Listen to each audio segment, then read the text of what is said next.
bhavam Vyatanit Venkateshaha Varada Guru Krupa Lambito Dhama Bhuma. So he tells, my father Ananta Suri is a very learned man. Every child should have that opportunity to tell. So fathers have to elevate themselves, not in terms of external qualifications, in spiritual also. Nana Siddhanta Niti Shrama Vimala Dhiyaha. My father has studied various sciences and arts. But that is not important. Nana Siddhanta Niti Shrama Vimala Dhiyaha. He has understood what is the essence of it. See, my grandfather, I used to be young in Chennai when we were there for a few years. When he used to visit us, he used to take the Hindu paper. Right from the Hindu till published by Kasturi and Sons, he would have studied every word. He would have studied every word in detail. But I will ask, Tata, what is the news today? 5 hours you would have studied the paper. See, people say, I listen to so many discourses, this Guruji, that Mataji, this Pitaji. And finally, what we have learned? Nothing. Yeah. I pray God that it should not happen with this lecture. What did you do? I went to a lecture. What did he say? Nothing noteworthy. So, we should know what is the quintessence of from what we have learned. So that is very important. So, Vedanta Deshika says, my father has studied various arts, no doubt, like you all. But he knows the quintessence like none of them. Nana Siddhanta Niti Shrama Vimala Dhiyaha Ananta Suresta Nujaha. I am Ananta Suri's son. So Totarama and Ananta Suri were married. They wanted a son. Now you'll ask why they didn't want a daughter. There were people who wanted daughter. Dasharatha asked for a daughter, he got Shanta. Akasha Raja asked for a daughter, he got Padmavati. Janaka asked for a daughter, he got Sita. So there is, we should not get into this male fight and female fight here. Atma doesn't know male body or female body. Atma is beyond gender. So they wanted a son. So seeking that son, they went to Tirumala. So in those days, Tirumala was like a huge destination outside the boundary of Tamil Nadu. See, anything above Kanchipuram was called Melnad, foreign for them. So if you go up, even when he went to Melkote, they say he went Vadanadu to Chitra. That is, for us today, even moon is very close. So, Chandramandal. So, Tirumala is the place where they went. Kripe Krita Jagadvide Kripana Jantu Chintamane Rama Sahacharam Tada Raghudurinyayam Tyatvaya Vyabhajjada Saritpatihi Sakrita Vekshanat Takshanat Pragrishta Bhagupadaka Prashama Hetuna Setuna. Beautiful verse from Dayashatakam. If you have ever time in your life, please read the works of Deshika. You will get immersed in it and you will find it very tough to get out of it. The way he describes Madhure, Madhure, Vrishagirinath, Daye, Bhavati, Bhavati, Mahita Bahukanide, Nidhehi, Bhavamula Haram, Lahari, Akuparaireeko, Daka Samaya Vaitandika Javaihi, Anirvapyam Chitram, Kshapaitum, Avidyakhya Bhadavam, Kripetvam Taktadrik. Beautiful verses. If you get into the meaning, nothing can match his compositions. So they went, took a yatra to Tirumala. The husband and the wife slept in the outside the sanctum sanctorum of Tirumala. It was empty. Imagine Tirupati temple being empty. Can you ever imagine? They lived and they stayed. It was infested with monkeys, tells Alvar. Mandibai, Vadavengada Mamalai, Vanavargal, Sandishaya Ninnan, full of monkeys. Periyavachan Pillai remarks, whether Alvar looks at us and calls us monkeys or they were real monkeys, we do not know. So it was filled and both of them slept. The next morning at 5 a.m., Totarama said, Ananta Suri Swami, I had a dream. She tells her husband, what dream? I dreamt of consuming the temple bell. Not the big bell which they keep outside. The Aradhana Ghanta. Ghanta, that's called Ara. It will be straight, then it will turn into the shape of a bell. So this is called Aradhana Ghanta. It is very important because Samhita tells in every house there should be a ghanta. Not that cuckoo clock. Ghanta, not pendulum. Why this ghanta? Because Shastram tells Sarva Vadyamayi ghanta. For 18 Vadyams, if you don't have facility to buy Veena, Mridanga, Venu, Dindi, Majanjari, Jallari, Panava, Shanka, Panava, there are 18 Vadyas. If you can't buy, like Sahasranama Tattulyam, for 18 Vadyas you can replace with one Ghanta, Sarva Vadyamayi Ghanta. If you play Ghanta, it is equivalent to playing 18 instruments. And Shastram tells in Samhita Bhagam, when you play Ghanta, when the small bell hits the walls, the negative vibrations from the house will go. So this is called Ghanta. So she dreamt of consuming that. But her husband said, don't tell such. How can you consume a bell? Don't tell, people will not believe. The priest of Tirumala temple, he came and opened the sanctum sanctorum of Venkateshwara, Srinivasa. He was surprised to find the temple Aradhana Ghanta missing. That is why to commemorate that occasion, even today, Tirumala is the only temple where inside the sanctum there is no Ghanta. They could have bought another copy, right? In Tirumala alone, there will be no Ghanta. Because it is believed the Ghanta of Srinivasa is going to be born as a child to the couple. Who tells? See, Ramanuja is the avatar of whom? Adisesha. This is what even discourse people, giving people like us, we tell. But the beauty of that, he is an incarnation of Adisesha, has not been mentioned for 600 years after his birth. In 1017 he was born. Just 400 years before, in a work called as Vishwagunadarsha Champu, Venkatadhwari Kavi says that he is the incarnation of Adisesha. It could be true because Adisesha served Rama as whom? Lakshmana. So he was called the Anuja of Rama. So he was called Ramanuja. Sita mentions in Sundarakandam, she asks when Hanuman comes, how is Rama and how is Lakshmana? She could have asked this directly. But when she knew that Rama and Lakshmana were inseparable, she asked, Ramanujam Lakshmana Purvajam cha, how are they? Ramanujam means Rama's Anuja Lakshmana. Who is Rama? Lakshmana Purvajam. Lakshmana's before born. So Ramanujam Lakshmana Purvajam cha, how are they? So Ramanuja means the younger brother to Rama, who is essentially Bharata, Lakshmana and Shatrughna. But it implies only to Lakshmana because he was the one who always served Rama throughout. Chitra Ratnamaya Seshatalpamantu Sita Patini Yuchi Juchi Mitri Bhagyame Bhagyamu Saumitri Bhagyame Romajamane Kanakanchukamu Rama Bhaktudane Mudrabi Ramanamamane Varakadgamini Rajillu Naiga Tyagaraju Nike Banturite Kodu Viya Vaiga Rama Banturite Kodu Viya Vaiga Rama Rama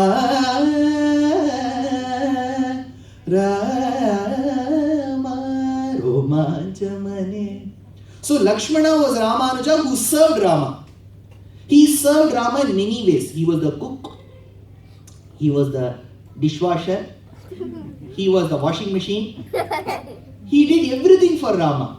Like how Adisesha does everything to the Lord. He is the couch.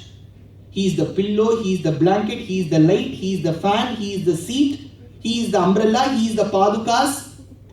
Like how Adisesha serves the Lord in Vaikuntham in so many ways, like how Lakshmana served Rama in many ways, Ramanuja too served the Lord Ranganatha in many ways, so people call him akin to Adisesha. But Ramanuja being called the reincarnation of Adisesha happened only 400 years before as a book. But Vedanta Deshika, who was called as the incarnation of Ghanta, happened when he was there, because he tells in Sankalpa Suryodayam, in a Natakam that he writes, he tells, people around me say that I am the incarnation of Ghanta. He tells, Vitrasini Vibudavairi Varuthininam Padmasanena Upachara Vidho Prayukta Utprekshate Padmasanena Parichara Vidho Prayukta Utprekshate Budajanair Upapatti Bhumna Ghantaharehe Samajanishta Yadatmaneti. People say that I am Ghantavataram. Yasya Ghantavataroyam Tad Ghantam Shothava Bhaved. Venkateshavataroyam Tad Ghanta Shothava Bhaved. Because he is regarded as the incarnation of the bell. So this Vedanta Deshika, when his parents went to Tirumala in 1256 AD. He was born in 1268 AD. What is the difference? 12 years. Why? Because the answer is he was a Parashara Garbham. Parashara Maharishi is believed in Puranam to have stayed for 12 years. Here, the parents thought that they should have a child for 12 years. Storing that thought process, that program itself should be for a very long time. I want a child like this. Should be conceived in the mind first. Then it will be conceived in reality.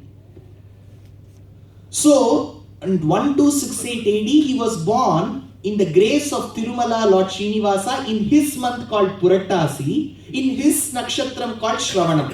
Bhadrapadamasa Vishnu Vimalakshe Venkata Mahindrapadi Tirtha Vinabhute Pradura Bhavad Jagati Daityari Pughanta Hanta Kavitarkika Mahendra Guru Murtya Sashanka Chakra Lanchalasta Durdhva Pundra Mandita Sakhanda Lakna Sattulasya Natta Patma Malika Sutantariya Suttariya Yajna Sutra Shobhita Mama Virastu Manase Gurussa Venkateshwara. So he was born. This child was 5 years. So it was 1273 AD. I am mentioning the years so that you can be historically right too. He was 5 years. Who was his uncle? Kidambi Appillar. Kidambi Appillar was the uncle come teacher. It is very tough to find a learned uncle. We will have an uncle, but he should be learned, right? Krishna did not have that bhagyam. His uncle was Kamsa. Whereas Ramanuja and Desika had. Ramanuja's uncle was Srishaila Purna, Periya Thirumalai Nambi, and Desika's uncle was Kidambi Appillar. He wrote one work called as Nyaya Kulisham. So Kulisham means word. Nyaya Kulisham he wrote. So this Kidambi Appillar, he learnt Shastram under one acharya. Now I am going to give you another parampara, third parampara. Under Ramanuja had two aunts. His mother and his cousin's mother. They were not two aunts, they were two sisters to Periya Thirumalai Nambi. One lady's son was Ramanuja, the others was Yambar, Govinda. Ramanuja had two sisters. One sister's son was Mudaliyandan. The other sister's son was Nadadur Alvan. Remember these names. Nadadur Alvan.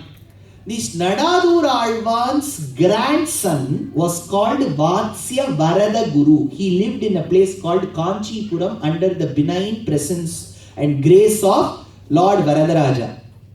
He was called Vatsya Varada Guru. He was the grandson of Nadadur Alvan. He went and learnt under his grandfather. This Vatsya Varada Guru went and learnt under his grandfather. Who is his grandfather? Nadadur. So Nadadur Alvan started Sribhashyam, the work magnum opus of Ramanuja. Akhila Bhuvana Janmasthema Bhangadi Leele. He started. So this work, Sribhashyam, details about 545 Brahma Sutrams, mammoth book. First page, first shlokam is Akhila Bhuvana Janma. The teacher is starting. The grandson is the student. He said, Tata, why it is Akhila and not Sakala or Nikhila? First word itself, 220 questions. This grandfather thought, now itself he is taking undue advantage that I am his grandfather. It is better I put him to tuitions to a great other acharya. That is when he tells, my dear grandson, I am not qualified enough to teach you. You go and learn under my colleague, my classmate called as Vishnu Chitta or Yengalalvan in Thiruvallavar. So this boy goes, he knocks at the door. The teacher says, who has come? Na vandirukken. Naan shettappin va. Na vandirukken in Tamil means I have come. The teacher tells, come after I die. How can I come after I die? This boy got really confused. Next day he went and knocked the door. Yaar vandirukka? Na vandirukken. Na shettappin va. Every line I cannot keep translating, it is the same line. So, come to, how can I come after I die? Who should die? This boy got confused. That is when that night he went and read Alvar's Pasurams and understood that when that I goes, then only you will be good. So that ahankaram should go. I, nan shettappin va is not after I die. Nan, that thought should go. So that time he realized and he learnt under his acharya. So this boy appeared, then took a form of a great acharya, this young Vatsyavarada Guru. He belonged to the clan of Nadadur. His grandfather was Nadadur Alvan, but this boy's name was Vatsyavarada Guru. One day he went to the sanctum sanctorum of Varadaraja, and in the night they will give kshiram to the Lord. What is kshiram? Milk. The Shayana Seva they'll give. It seems the butler of that day, who was that, his role was a butler, he gave milk. It was piping hot. He placed it before the Lord. This was noticed by this great acharya called Vatsyavarada Guru. He said, Butler, can you do this? Will you ever do this to your child in your house? Wouldn't you give that milk to the child in a way, fashion in which the child can consume it immediately? You give it to me, he said. The butler gave. Now give. That time, the Lord appeared in the dream of the priest and said, I am the one who is the mother to the universe. But today I have realized that this acharya is like a mother to me. Because he showers the same affection what a mother would do to her child. So he asked, Nee endan ammalo, are you my mother? So that from that day, Vatsyavarada Guru became Nadadur Ammal. This Nadadur Ammal was 105 years old when this story happened, whatever I am going to tell now. That time, he used to give lectures in the hall in the prakaram of Varadaraja. Even today, if you go to Kanchipuram, there is one beautiful painting in the ceiling to commemorate this incident. Do not miss it. When you have darshan of Varadaraja and do a pradakshinam, you will see a 4-pillared mandapam called as Kachik Vaitan Mandapam. And in that mandapam, the Lord will be present as a Utsava Murti. And opposite that, Nadadur Ammal, the 105-year-old grandsire teacher, used to sit and used to give lectures on Sri Bhashyam. See, imagine 1800 years before or even 200 years before, did our ancestors have books? No. Printing books. Where is the Xerox machine? Where was the printer? Very rarely you will find manuscripts in certain houses. People used to remember. Today, what can we remember? What do we remember? Nothing. We are dependent even to go to our destination. Only if we put it in our machine, it will take us. If I get down and ask somebody, there is nobody.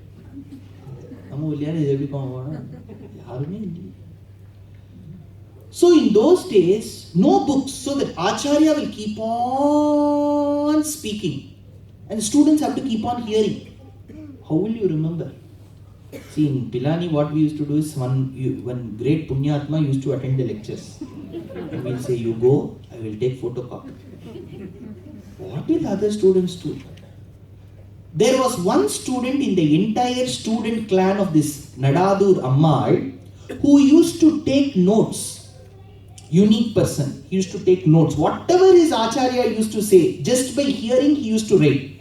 Since he heard Shruta and enlightened the world, that work, whatever he wrote, is called Shruta Prakashika. So he wrote. And all other students used to listen. Some will take notes, some will not take notes. Not only those days, even today. So, as Nadadur Ammal used to take classes, one used to write, Everybody else used to listen, passionately listen. One student was Kidambi Appillar, who is the uncle of Desika. So that day, Vedanta Deshika's uncle, he comes to his sister's house in Kanchipuram. He tells, today I have got a class in Sribhashyam, I will go. That time this 5-year-old boy, his nephew, he clung to his feet and said, Mama, I will also come. He was very persistent that he will come. So he said, I will take him along. The moment he entered, see what was happening in Sribhashyam, the acharya was teaching the portion where he has to explain a vakyam from Vishnu Puranam. You have to listen very intentfully. This is not a concert.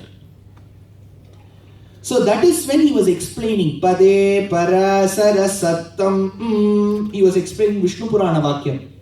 While he was explaining, that is when in Kanchipuram, if you have ever visited, you have to climb a few steps to go.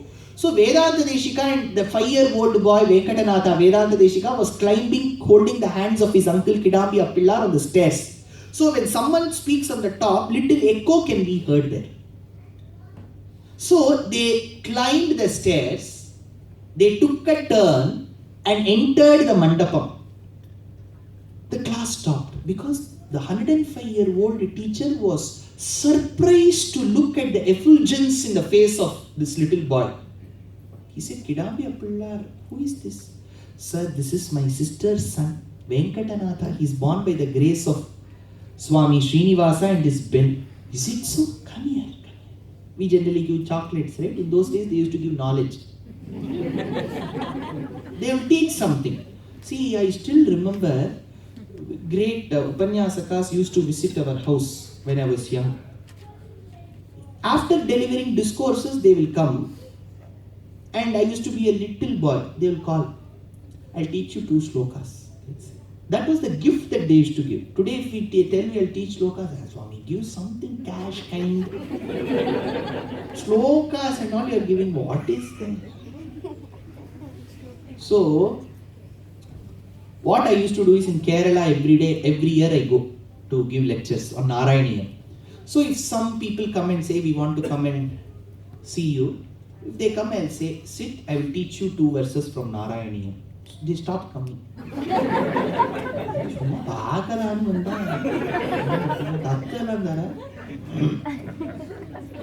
So, this acharya said, Deshika, Venkatanatha, come here. What a sweet boy you are. What is your name? We ask certain questions, right? Standard questions. What do you like? This boy answered. He said, Kidambi Appillar, I bless this child will be a great boy. Okay. Now students, when did they leave the class? He asked. Everybody, where? Notes. That boy, the Shuddha Prakashika Acharya was looking at his notes. Papers were spread everywhere. Which side? Sir, wait. This little boy, Pade Parasara Sattam, he said. The entire learned community thought, we are all sitting here at this age, we could not follow what he said. This 5-year-old boy, while climbing the stairs, could listen to Pade Parasara Sattam of Vishnu Puranam and tell. That very moment, he burst into one shloka, the Acharya Nadadur Ammal. Pratisthapita Vedantaha Pratikshipta Bahirmataha Bhuyas Traividyamanyastvam Bhuri Kalyana Bhajanam. I now see the caliber of a great Acharya coming to this world after Ramanuja, and it will be you. I bless you, Vedanta Deshika, that you will be the best of the Acharyas in this world. Pratishtapita Vedanta. That is why we say, Yobalye Varadaryasya Pracharyasya Paramdayam. He received the grace of his grand teacher, because Acharya is the one who teaches us. The Acharya who teaches our Acharya is called Pracharya in Sanskrit. So if both my teacher and my teacher's teacher comes, whom should I fall prostrate at? My teacher's teacher first. Remember that. If we have a teacher first, and if we get to see the teacher's teacher second, and both of them together, then we have to fall. So this is a step-by-step process. So Vedanta Deshika became, at the age of 20, Vedanta Deshika himself states, Vimshadyabde Nanavidha Shastran. By 20 years I have mastered all kalas. In his lifetime, he taught Sri Bhashyam 30 times, he tells. Trimshadwaram, once for one time teaching itself, the teacher will lose half his life and students will not understand anything. For once. He had 30 times taught means, first he had the patience, and second, in those days there were students who used to have the patience to sit. So Vedanta Deshika became a great acharya by the age of 20. He was married to one lady called Kanakamalli. She was called Thirumangai. And as a Kalyanam gift, as a marriage gift, his uncle said, I will teach you Garuda mantra. Like how Meera got Payoji Mene Ram Ratan Dhan Payo Payoji Mene Ram Ratan Dhan Payo Vastuv Maulit Mere Satguru Kirpa Kar Apnayo Payoji Mene Ram Ratan Dhan Payo. Raidas gave her Rama mantram. Rama mantra vajapiso he manuja. That is how Dasa got, Purandara Dasa. Taraka mantramu korina dorikenu dhanyuda deity nivo ranna. Ramadas got Rama mantra. So he got Garuda mantra. Yesterday when we were talking about Garuda mantra, I said, right? So he got that Garuda mantra. So he sang Garuda Panchashat. Now I will describe one shlokam in which he has made a very beautiful assumption. It seems Garuda, who's against snakes, comes and stands. And there are many snakes there. Each snake with its hood like this and two eyes glittering like gemstones. When Garuda comes and stands, Garuda looks at all the snakes. But he sees a reflection of his own Garuda. Garuda sees his reflection on each of the eyes. So if there are 100 snakes, 2000 Garudas he sees. So he assumes first, tells Vedanta Deshika, that all these snakes have become my fans. That's why they are sporting my binoculars. See, if you have political leaders, you will get masks, you will get bracelet, you will get one flag, you will get one cap, right? So Vedanta Deshika says, Garuda thought that the snakes have become his fans. While he was, he laughed. Snakes got trembled. So they started moving like this. That time he saw that Garuda going in and going out of the ice, right? So he thought these people are cheating me and he went behind them. See, this is literary marvel. See, for a poet, you have to imagine things.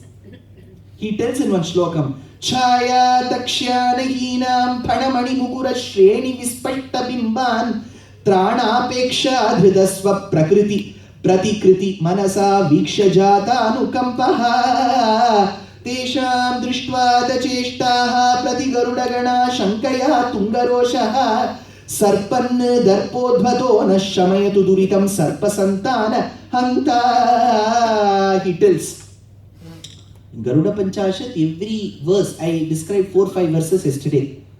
So he received Garuda Mantram for his uncle. He lived in Kanchipuram, but Kanchipuram was full of controversies and people did not let him be a great poet. Lot of panchayats he had to do every day, some fight or the other. So he thought, I have to go to a secluded place.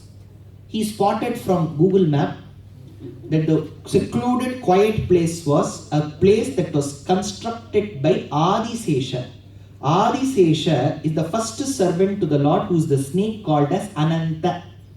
So he is the snake. Snake is Pani. Pani, this is not funny. Remember, in Sanskritam it is Pani.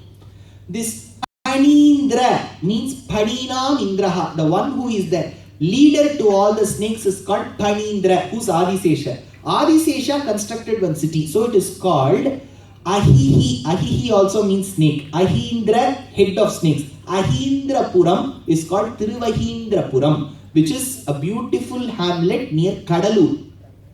So he took his wife and went with his parents to Thiruvaheendrapuram, very secluded place, one little hill. What is that hill called? I mentioned about this yesterday. Very good, Aushadagiri. And opposite is the Sanctum Sanctorum of the Lord called Devanayaka or Devanatha. So he went. He lived there, and every day he used to go atop the hill and sit under one tree and meditate. That is when one day he saw Garuda Pakshi telling him something. He recited Garuda mantra. Garuda Pakshi told him something. At that point in time, he saw a white horse grazing the grass there. And it was making some unique sound. Hala, hala, hala, hala, hala, hala. Vedanta Desika, it is so much of disturbance, and he closed his eyes and meditated, and that hala hala shabdam transformed into the quintessence of 4 Vedas. Samahara samnam pratipadam rucham dhamayajusham laya pratyuhanam lahari vidatir bodha jaladhe kathadar pakshubhyat kathakakula kolahala bhavam haratu antardhvantam hayavadana hesha hala halaha. That is when Hayagriva came in his heart and blessed him. That is when he revealed the most famous, world-known, worldwide, famous shlokam. Jnananandamayam devam nirmalaspatika kritim adharam sarva vidyanam hayagrivam upasmahe स्वतःसिद्धं शुद्धस्फटिकमणि भूभृत् प्रतिभटं सुधासद्रीची विद्युतिभिरवदात त्रिभुवनम् अनन्तैस्त्रय्यन्तैरनुविहितहेशाहलहलं हताशेषावध्यं हयवधरमीडि महिमः. So he composed the entire Hayagriva Stotram, which is nothing short of a literary marvel.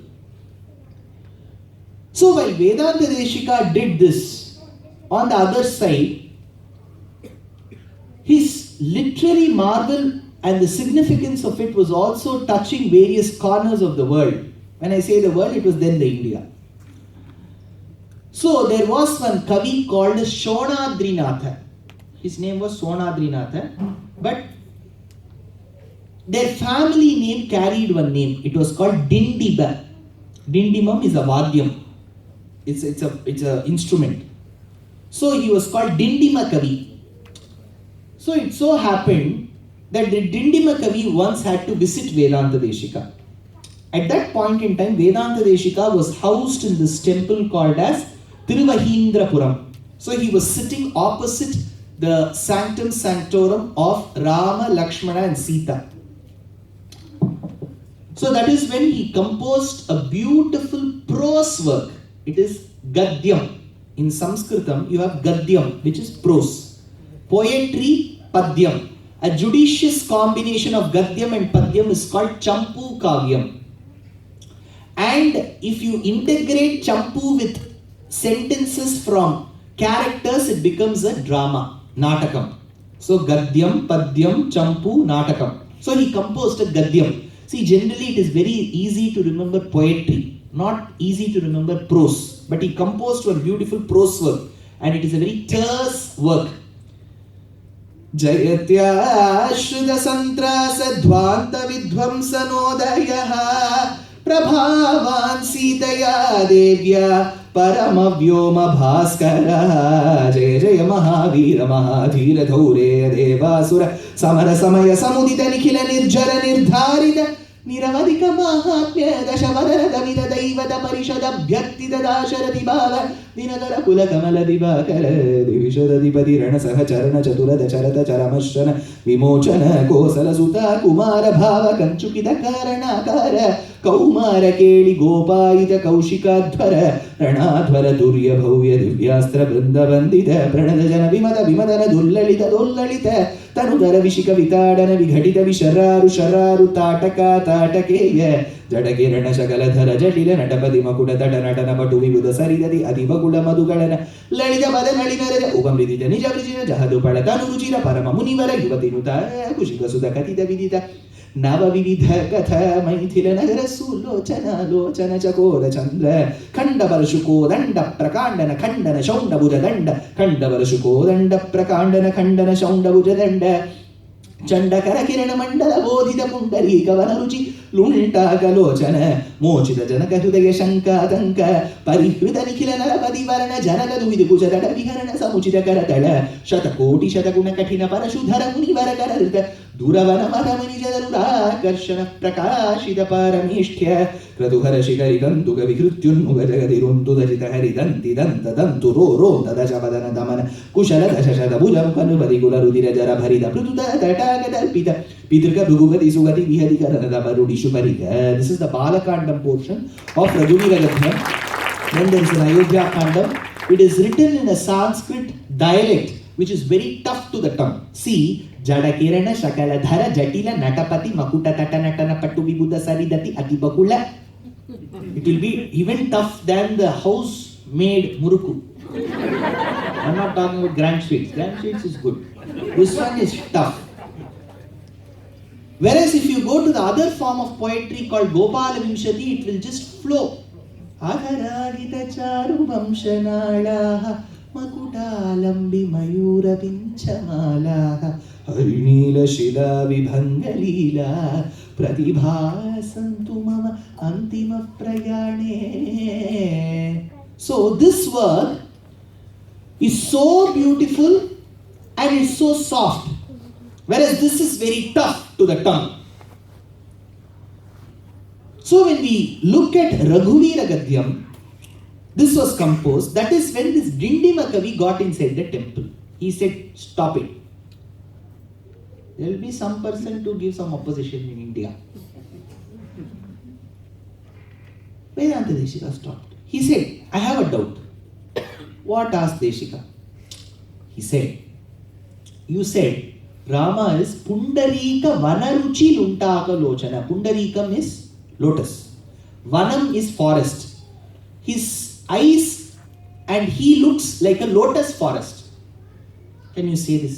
See, you have to be very careful when you describe people. It is very important. For example, in those days there used to be a magazine that was released on the occasion to commemorate Deepavali. It's not Diwali, it is Deepavali. Deepam is lamp, Avali is the row. Deepasya Avalihi iti Deepavali. A row of lights is called Deepavali. That Deepa became Diwali. It's not nobody's Vali, it is Deepavali, Avali. So this in Deepavali, there was one magazine that comes. It's called Kalki Deepavali Malar. So there was one story. I remember reading it. Hema and Gopal were in the house. Gopal took Hema to the terrace. It was a Deepavali night. He said, Hema, look at the full moon in the sky. On a Deepavali. It comes on an Amavasya. So where will they look at the full moon? So this is where poets fail. First you should look what you are writing. So this poet said, Deshika, you have said when you are describing Rama that he is a Pundarika Vanam, lotus forest. How is it possible? You should have said two eyes resemble lotus. It's okay. Lotus forest, Pundarika Vanam. That is when Vedanta Deshika had one student called Veeravalli Hastisha, who later became the first pontiff of Parakalamat, called as Brahmatantra Swatantra Jiyar. He said, what my sir has written is right. How? Asked Dindima Kavi. He said, in Kumara Sambhavam is a beautiful work by Kalidasa that describes how Lord Kartikeya was born. So in Kumara Sambhavam, when Indra is being described, Kalidasa tells, Tato manda nilodbhuta kamala karashobhina gurum netra sahasrena nodaya masa vasavaha. When they describe Indra, they say his body looked like a lotus forest. Kalidasa tells. So this boy, this student of Deshika, tried quoting this particular incident. That is when Dindima Kavi tells. See, for Indra it is valid because Indra has got 1,000 eyes in his body, Sahasrakshaha. So each eye could represent a lotus. It may look like a lotus forest. But for Rama it will not apply because as far as we know in most of the pictures, N.T. Ramarao, everybody, they have only 2 eyes. So How can you talk about lotus forest? That is when the student of Desika defends, he tells. In Purusha Suktam they say, Sahasra Sirisa Purushaha Shiras Sahastrakshaha Sahastrapar. So Sahasram is 1000. The Lord is believed to be described as the one with Shiras. Shiras means what? Head. 1000 heads. Sahastrakshaha means? For 1000 heads, how many eyes should be there? 2000 eyes. That will not apply. See, that 1000 is just indicative. See, if there is one big room full of apus mangoes, people from Bombay will know the essence and the beauty of apus. If you have it in limit, you can enjoy Ihaloka Saukya. If you cross, Paraloka Saukya. So much of sugar in that. So, one room is full of mangoes. One person starts counting 1, 2, 3, 4, 5, 6, 7. And as he keeps on counting, they keep coming. He'll get tired of it. And people will ask, how many? Oh, don't ask me, thousands and thousands of mangoes. So that 1000 is not indicative of the number, it means it is innumerable. So he tells that Sahasrakshaha, the Lord is described as the one with 1000 eyes. So even if you take that number to be the exact number, it doesn't matter when we describe Rama. Then Dindima Kavi said, see, that will apply to the Virat Purusha, not to Rama, because Rama is just a human avatar. That is when Desika tells, don't use all that. Nammalvar in Tamil has described, he has said, Punamo, Punadayale, Vadipogum, Aruvinayen, Manamo, Magalir, Numkaval Sollir, Pundarigattu, Angel, Vanamvor, Anaya, Kannan, Kannan, Vanadamarum. Pundarigattu Vanam. When he describes Krishna, Nammalvar tells that the Lord's body looks like a lotus forest. Pundarigattu Vanam.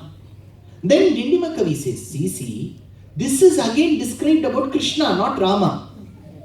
That is when Vedanta Desika says, you might remember Dindimakavi that there was a great saint called as Parashara Bhatta who lived 100 years before us. See, for him it was 100 years before. Parashara Bhatta in Srirangam was regarded as the mobile grammar university. Nadamadum Panini. People would refer to sutras when he walks. He was such a talented person. He was a great devotee. And this Parashara Bhatta had great inclination towards Ramavataram and Ramayanam. So one day he was called by one organizer and they said, sir, you have to talk about Krishna for 2 hours. He is a great devotee of Rama. He comes. He had to talk about Krishna. That's the banner outside. Upanyasam on Krishna Avatar. He starts talking. Dasharatha Chakravarti lived. He wanted children, he performed Putra Kameshti, Rama was born, he was married to Sita. 1 hour, 45 minutes he spoke about Rama. The organizer was looking at the audience, people. So they wrote in one chit, sir, the topic is Krishna. And they gave it in the last 10 minutes. Parashara Bhatta looked at it, oh, okay. He completed his speech on Rama for 1 hour, 50 minutes. Then he said, I have come here to speak about Krishna, but I spoke about Rama. What all applies to Rama will also apply to Krishna. Thank you. See, one boy was prepared for the examination. He was prepared to write an essay on the coconut tree. Full mother had prepared. Coconut tree has so many benefits. This is the binomial nomenclature. This is the rote learning. The child knows which line, which full stop, which capital letter. Everything the child knows about the coconut tree. The child goes with the confidence question paper leak. He thinks and he goes. The question, the essay is about cow. What will he write? He wrote fully about the coconut tree. And at the last he said, that cow was tied to the coconut tree. So, Parashara Bhatta said, what all applies to Rama applies to Krishna. Then the vice versa should also be true. So, what all applies to Krishna should apply to Rama. So, Desika said, if Alvar has described that Krishna is the one who has got a lotus forest, it should apply to Rama too. That is why I said Pundarika Vanaruchi. So, this is one incident in his life which proves how you can win in a debate. in another work. Apparently, he was walking in the forest, and that is when a snake charmer wanted to prove his prowess, and he let out all the poisonous snakes. On the recitation of Garuda mantra, they all returned to their caskets. One of the snake ventured to hurt Desika. Garuda came and took away the snake. The snake charmer pleaded for mercy. He said, let the snake be returned. He recited Garuda Dandakam. Garuda comes and returns it. This is another incident. There's another incident where a mason, he said, people say that you are super talented, Desika. Why don't you dig a well and show? So he digs a well in one night and constructs a well. And that well can still be seen as a testimony to this incident in Thiruvaheendrapuram. There's a huge place where that well is still kept. He proved that he is a Sarvatantra Swatantra, master of all crafts and arts. At one point in time, when he describes in his Kavya, Tatvamukta Kalapam, Shlokam, he tells about how the Lord's complexion is. See, generally any Shlokam you take or any song you take on Krishna or Rama, it will say he's dark. Mama Raghurama Maragata Manishama. Maragata Manishama. Maragatam is emerald. So he is greenish, yet a tinge of blackness has been added to that hue. So that is Maragata. Whereas Ashtapadi Jayadeva describes how Krishna's color was. Chandana Chachita Nila Kalebara Pidavasanavana Mali Nila Kalebara. He's blue. Some say he's black. Kariyan Murugalai Kandanannum Karundaivam Katchippalagi Kedapenai tells Andal. How is the Lord? Is he dark? No. Is the Lord dark? No. Yes. You should not tell it that way. He is not Karuppu. He is Karuppu. Can you understand the difference? So he is dark. See, when Krishna was born, people used to come and witness the beauty of Krishna. And Yashoda was worried that people are casting evil eyes on him. So she took little collyrium from Itex and she kept on his cheeks. But the beauty was she did not know where she had kept. So he was that dark. Generally, if you go to attend marriages, they will ask, in our tradition, you may not ask, you're all very high level, but I'm talking about general, in my country, they will ask,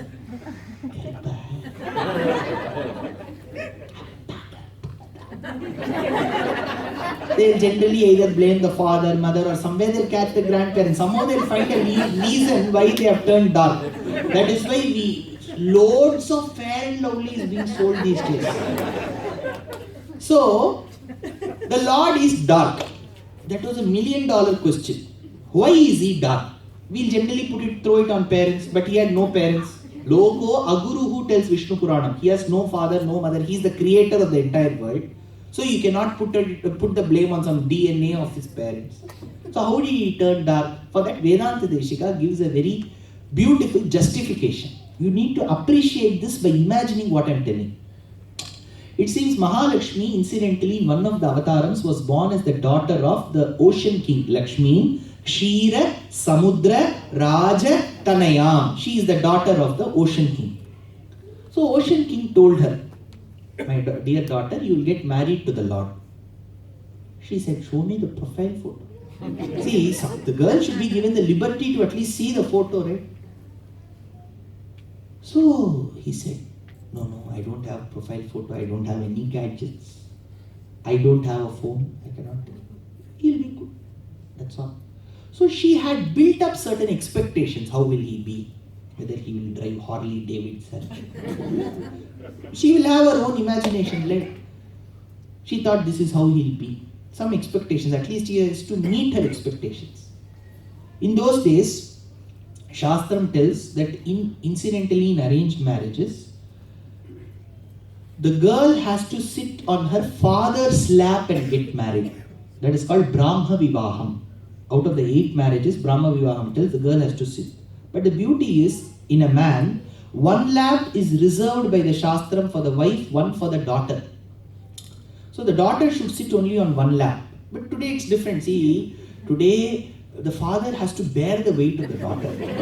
So he sits on a chair, on that kotukal, kattil mel, netendra, panchashayanatin, meleri, then she has to sit on both his laps, even then he's not able to manage. Because the marriageable age of the girl today has reached to such an extent that he has to give both the laps. In those days when they were getting married young, he could manage to give one lap. The other lap is for the wife. That is why Lakshmi in the Simha, Lakshmi sits on the lap of her husband. Lakshmiya samalingita vamabhagam. He sits. She sits. Now Lakshmi went and sat on Narayana. Now she has not seen, tells Vedanta Desika. She has never seen him. Now she goes and sits. Now she has slowly turn and check how he is. Tyagaraja tells how Sita looked at Rama. Kala kala manu mukha palu galigina Sita kulu kuchu vora kannulanu juche ninnu kana ruchira kana kavasana ninnu kana vora kannulanu.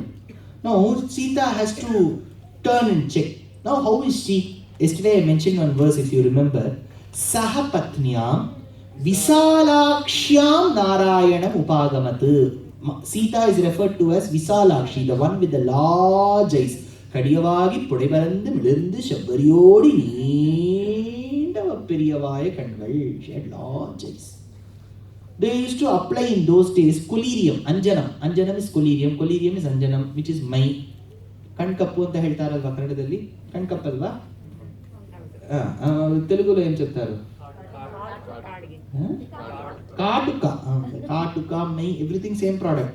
So, in those days they used to apply. Parashara Bhatta mentions in his Sanskrit work why they apply anjanam. 3 reasons he states. First reason, if you apply anjanam, your sight will be very sharp. Even if you are sitting in the last, you will know in which page I am reading. Sharp. Second, if you have that black hue, it will drive away the evil eyes that have been cast upon you. Drishti. If there is any, it will go away. There should be something to put drishti also. Third, if you apply collyrium, they say that you can see the hidden treasure. You try and see. In India I tried. They have dug the land so many times for BSNL line that all the treasure has gone. So probably you apply collyrium and go to Alaska and check if there are methane hydrates, gas hydrates. You can check. So, third reason to check the hidden treasure. Mahalakshmi anyways applied. She took large eyes. So the surface area that she has to cover is very high. So she took lot of collyrium and applied. Now she turned and she looked at the Lord, the one with the large eyes, the one who had applied anjanam collyrium, turned and looked at the Lord because this is the first time she is looking, tells Vedanta Desika in Shlokam. Now she has got some expectations. Now when she looks at him, head to toe, he is exceeding her expectations. He is much better than what she had conceived. So what happened was, out of that element of surprise that he's actually exceeding her expectations, her already large eyes enlarged further. So when they enlarged, the collyrium which was applied on the corners of the eye, they got split. And the black hue of the collyrium spread in the air atoms. And they all fell on the Lord's body and he turned dark.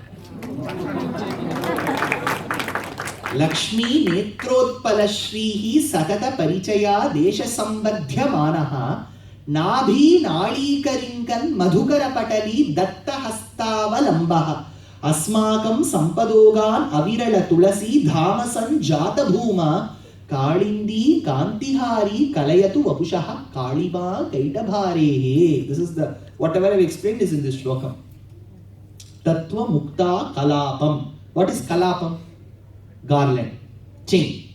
Mukta kalapam. Mukta ante muddu. We say pearl, right? Muttu, pearl, that is mukta. Mukta kalapam. Beautiful necklace of pearls. Tattva mukta kalapam. It talks about tattvam, which is like pearl. But you know how Vedanta Deshika has submitted to the Lord? He has submitted in 3-4 chapters. Each chapter having 100, 150, 200 like verses. Each chapter will have incremental number of verses. Why? Because in a step chain, ladies will appreciate this better. In step chains, not a single strand. You will get 2 or 3 strands. That time, the third strand should be longer than the second. The second has to be longer than the first. Then only it will not overlap. So he says, when I am giving a pearl necklace to the Lord, the first chapter should have lesser number of verses than the second. So it is called Tattva Mukta Kalapam. So that is when he goes to Srivilliputturu. Srivilliputturu, what is the Gopuram famous for? It is in the seal of Tamil Nadu government, is what we have been told, right? This is what the website states. But archaeological department tells that the Tamil Nadu Gopuram, which is there in the sign, is not Srivilliputturu. It is Madurai Gopuram. When they had to find a sign, if you go to the archaeological records, it will tell. Wrongly, it has been reported as usual. So, this Madurai Gopuram was put in the facsimile. And when they had to put this for the first time, Madurai Gopuram has exquisite architecture on its Gopuram. So when they beautifully marked all that with the ink and they placed that as a facsimile, the ink got smudged. So it looked without any idols. So that time they said, this looks, we thought of Madurai, but it looks like Srivilliputturu. But they wrote it as Madurai Gopuram only. Later people mistook it as Srivilliputturu Gopuram. Nevertheless, he went to Srivilliputturu to witness and have a darshan of Andal. Andal, did I speak about Andal the other day? Amukta Malyada, did I say? First day, Samamish, first day, Friday, long ago. So he went to Srivilliputturu and he speaks about the beauty of Andal. He tells, Andal is like a creeper, because in Sanskritam, Lata means creeper. Valli, not Valli. Valli means creeper. Creeper means it will depend on some other thing, but it will be very curvy and beautiful in nature. So, they used to call Mahalakshmi as Kanakavalli, Vijayavalli, Hemamjavalli, or Lata. You have to be curvy. So, Goda, who's Andal, she is like a creeper, but she needs the support of a tree. Who's that tree? It is a sandalwood tree. Who is that sandalwood tree? Lord Ranganatha. And where is this tree? In a beautiful garden which has been developed by Vishnu Chitta or Periyalvar in his heart. Shri Vishnu Chitta Kulanandana Kalpa Vallim Shri Rangaraja Harichandana Yoga Drishyam. There he remarks, beautiful verse, imagination Vedanta Deshika brings. Do you know that Godavari is a good river or a bad river? Don't think about what Naidu will say. Godavari. Pushkaramulu has happened, right? How is Godavari? Good or bad? Bad. Why bad?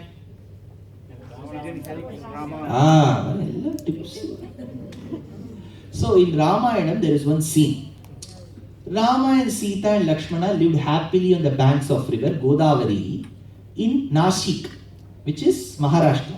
They lived happily. It so happened that every day they used to do swimming in Godavari waters. They used to play. They had very good times. That is when one day apparently Ravana dispatches his uncle called Maricha as the gem-studded golden deer to lure Sita. She asks for the deer. He runs behind the deer.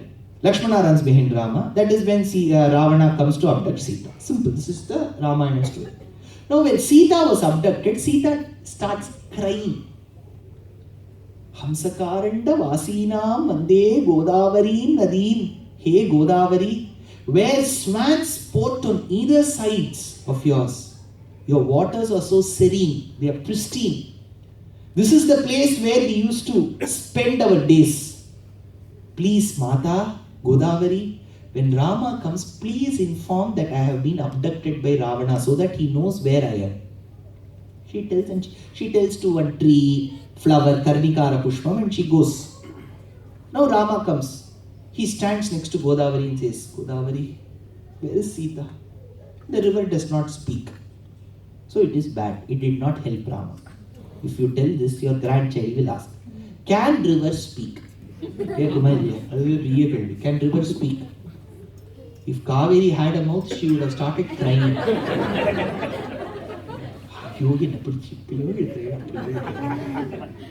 is why she is disappearing these days.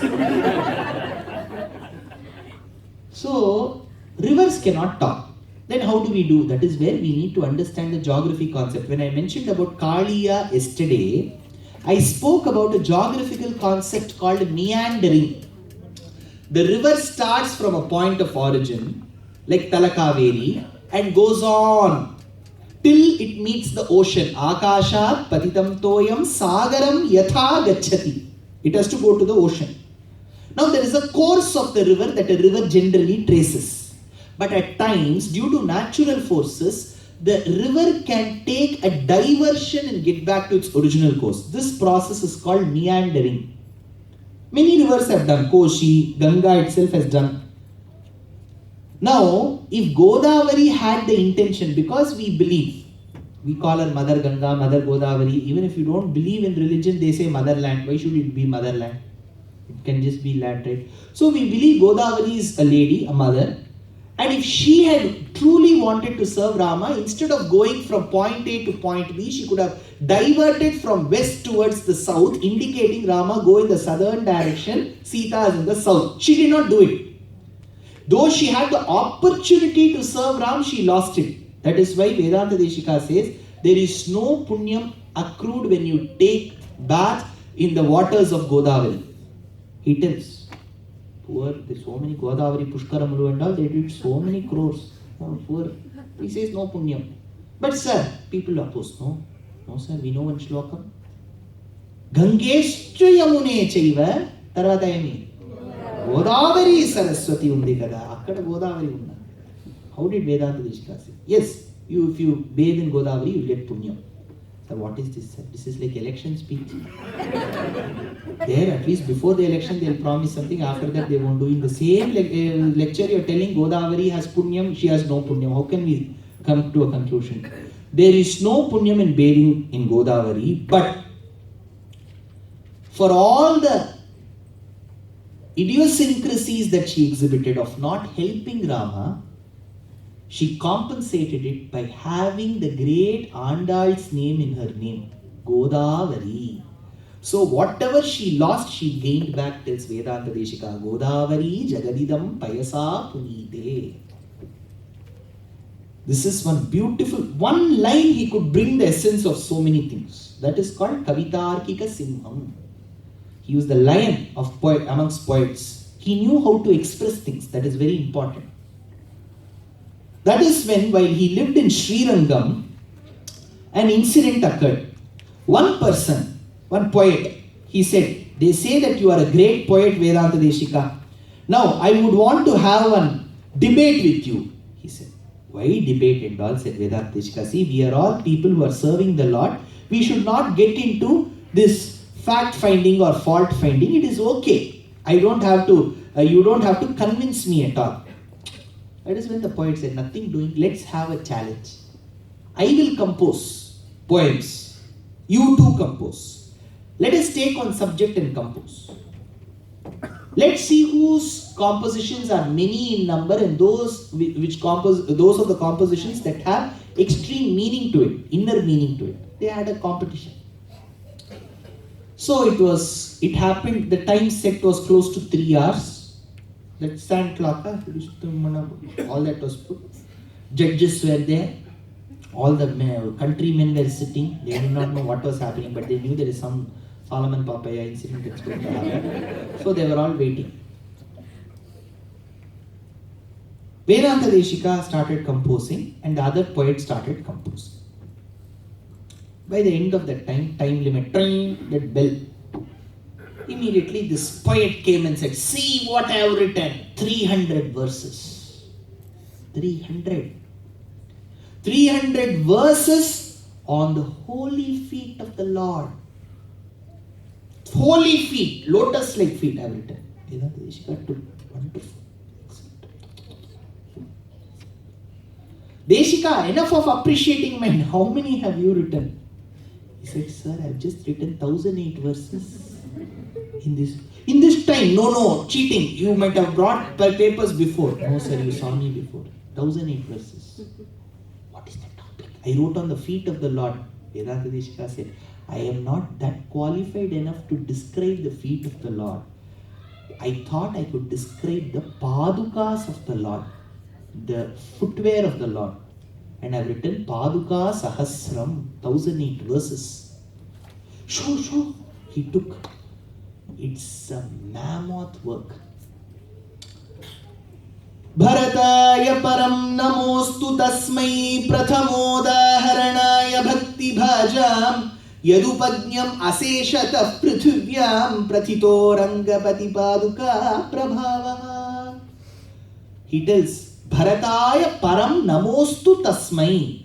Amongst the devotees, I will celebrate Bharata, tells Vedanta Desika. Why? Because he is the one who is to have proven the importance of padukas in the world by keeping it on his head. Bharataya param namostu tasmai prathamodaharanaya. Prathama udaharana means first example. See, in those days there was a saying. If you speak about Mahakavi Kalidasa and you start counting great Sanskrit poets of the world, Kalidasa, I should not count the other poets in the same hand. I should go to the next hand, it seems. In this hand, the only finger should go to Kalidasa. Because he was such a great poet. In those days when Kalidasa lived, there was another poet, many other poets, but Kalidasa's articles were featured in page 1. Or other poets, they will have a small article in page 22, page 27. So they all felt very bad. We are also talented. Press is covering only Kalidasa. They call him very good poet. Why so? So there was one poet called as Dandi. So this Dandi went to Kalidasa and said, Kalidasa, I think we should. It's high time that somebody comes and decides who is the better amongst us. Why should we have? No, you have to decide. So the age-old person in that city was one person called Bhavabhuti. So they said, well, let's go to Bhavabhuti and get the judgment. So they went. Bhavabhuti's house had 2 external platforms. If you know the traditional houses of those days, there will be elevated platform outside the house. It is called Tinnai in Tamil. That's an architectural marvel. Whoever comes, you can make them sit there and send them there off. You don't have to bring them inside the house at all.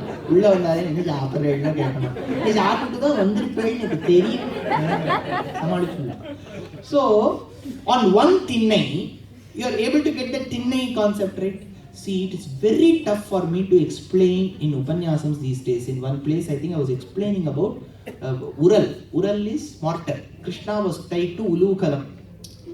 Hartum kumbhe vinihitakarah swaduhayyangavenam rishtva damat grahana chatulam mataram jatarosham, tells Vedanta Desh. He was tied to Ulukam. The child was looking at me. Ulukam, mortar. I have to explain. Now, how will I describe? It is broad at the top, thin in the middle, broad at the bottom. It is dark. Now the child is looking at the grandfather. He also bears the same characteristic. Now I have to describe the oral. I did not know what to do. In my generation itself, oral had lost its half value. Now it has become one ethnic art. Style, fountain. So the child wanted to understand oral. I was absolutely failing in describing. So I said, you know ultra grinder? He said, yes, mother makes dosa batter with it. Krishna was tied to ultra grinder. What can I do? Oral also does the same. See, in Ananda Sagara Shatakam, Nilakantha Dikshita, he came in the parampara of Appai Dikshita. He was a great Shaivite, Shiva Bhakta. He was a great devotee of Meenakshi. Mama Meenakshi Rajamatanki Maduravani Varali Veni. So he was a great devotee of Meenakshi. He wrote how Meenakshi got married to Sundareshwara, Shiva. So in their marriage, she had to keep her foot on a stone called ammi. You know what is ammi? It is rectangular at the top. It turns trapezium down with one circular stone in the form of a divan's dindil at the top. So, Telugulo అర్థం అవుతుంది కదా అమ్మి ఏం చెప్తారు అమ్మికి grinding stone